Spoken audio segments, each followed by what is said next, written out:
Okey, hai.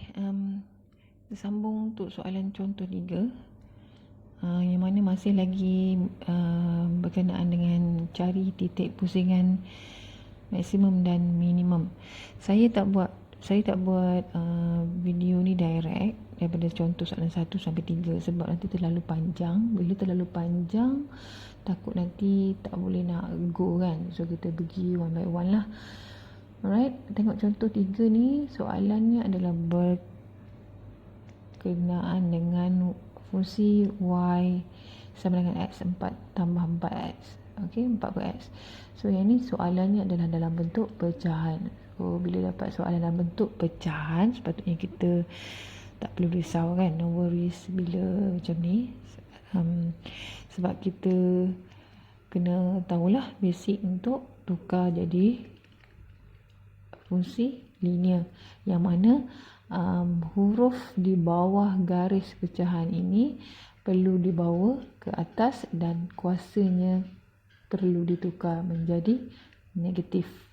Okey, bila kita dah buat step ini, fungsi itu akan jadi y x tambah 4x negatif 1, yang mana yang bertukar jadi negatif hanyalah simbol bagi kuasa, bukannya simbol bagi perkali. Simbol perkali tu kekal macam itulah. So kita teruskan pada step yang pertama. Step yang pertama adalah mencari terbitan pertama dy per dx, yang mana terbitan pertama bagi x adalah 1. Yang mana tak faham tu boleh tengok balik video-video sebelum ni. Okey.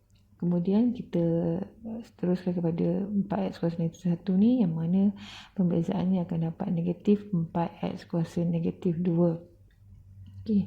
Kemudian kita tukar balik kepada bentuk pecahan untuk memudahkan pengiraan. Kalau macam dalam modul ni dia terus direct cari terbitan kedua, tapi saya nak kita ikut step dia lah 1, 2, 3 tu kan.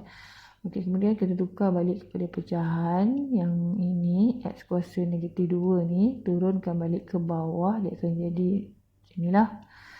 Okey, kemudian kita pergi kepada step yang kedua, iaitu dy per dx nya kosong, yang mana ini jawapan dy per dx tadi kan. Okey, kita tulis balik ke bawah ni, jadikan dia kosong, samakan dengan kosong. Okey, bila dapat macam ni, kita tukar gunakan algebra. Tengok satu ni, okey, boleh bawa pergi ke sebelah kanan. Bawa ke sebelah kanan, dia akan jadi negatif 4 per x kuasa 2 sama dengan negatif 1. Okey, negatif ini dengan negatif ni akan jadi positif lah, sebab nanti bila kita dah harap lah, okay, negatif belah kiri dan kanan ni dia akan jadi negatif. So pindahkan lagi x kuasa 2 ni ke kanan supaya balance, dapat linear kan. Okay, kita akan dapat macam ni. Kuasa 2 ni pindah ke sebelah kiri sebab kita nak x saja, tak nak yang lain-lain yang tak berkaitan dengan dia. So kita pindah semua. Pindah kuasa 2 ke sebelah kiri, dia akan dapat square root 4. Okey, macam ni. Macam ni square root 4 kan. Okey, bila kita buat pengiraan gunakan kalkulator, square root 4 tu sebenarnya adalah plus minus 2. Yang mana awak kena faham, bila 2 di kuasa 2 kan dapat 4, negatif 2 kuasa 2 pun dapat 4. That's why kat sini ada plus minus. Maknanya 2 tu adalah nilai x adalah 2 dengan negatif 2. Okey, kalau kita tengok ke atas ni, jawapan bagi terbitan pertama tadi kita dapat kuasa 2 kan. So bila dapat kuasa 2, kita tahu yang titik pusingan tu ada 2. Okey, that's why kita dapat jawapan kat bawah ni untuk x ada 2. Okey, bila dah dapat jawapan bagi nilai x, kita kena cari jawapan untuk y. Yang mana jawapan untuk y pun mesti ada 2 jugalah. Okey, caranya adalah, kita tengok caranya, kita kena gantikan nilai x yang kita dapat tadi ni, yang ni, dalam fungsi. Dalam fungsi asal dia. So, kita tulis x2 dulu. Kita gantikan dalam Fungsi dia yang mana tempat X ni kita gantikan 2 tambah 4/2.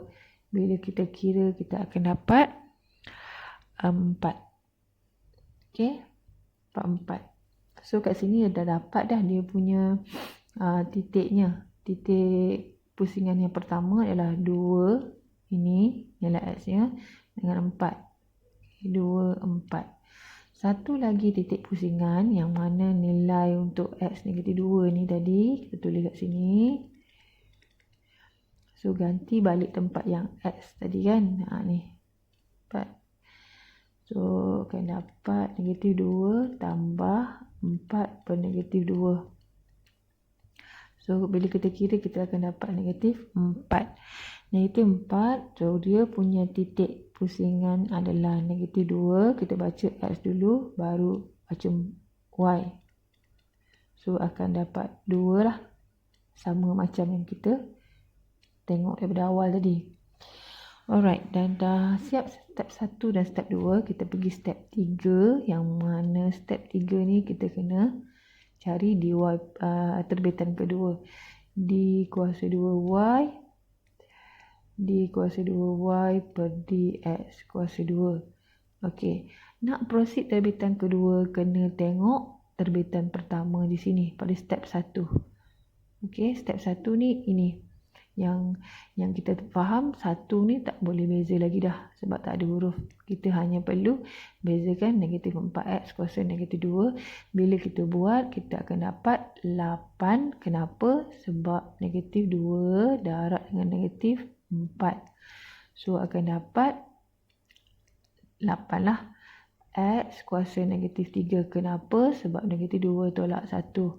Okey, boleh tengok balik lah video sebelum-sebelum ni kan. Okey, kemudian bila dah dapat macam ni, X kuasa -3 ni tolong tukar balik jadi pecahan. Sebab nak memudahkan kita membuat pengiraan.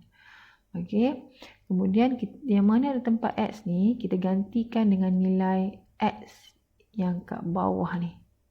Ni, kita gantikan dengan 2 dulu. So akan jadi 8, 2 kuasa 3. Bila kita kira, kita akan dapat 1. 1 ni positif. Bila positif, dia besar daripada kosong.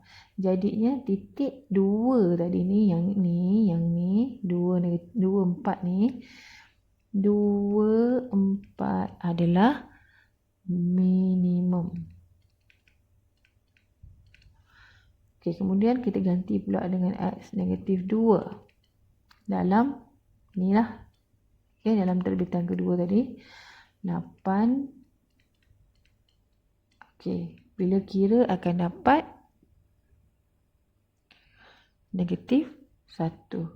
-1 ni negatif lah kan, yang mana lebih kecil daripada kosong. Bila lebih kecil daripada kosong, titik 2 tadi ni, yang 2, 4 ni tadi, 2 -4 ni, -2 -4 ni, -2 -4 ni adalah maksimum. Maksimum. So dah settle lah step 1 sampai 3. Nampak macam panjang, tapi kena faham dan ikut step yang betul. Okay, practice makes perfect. Okay, thank you.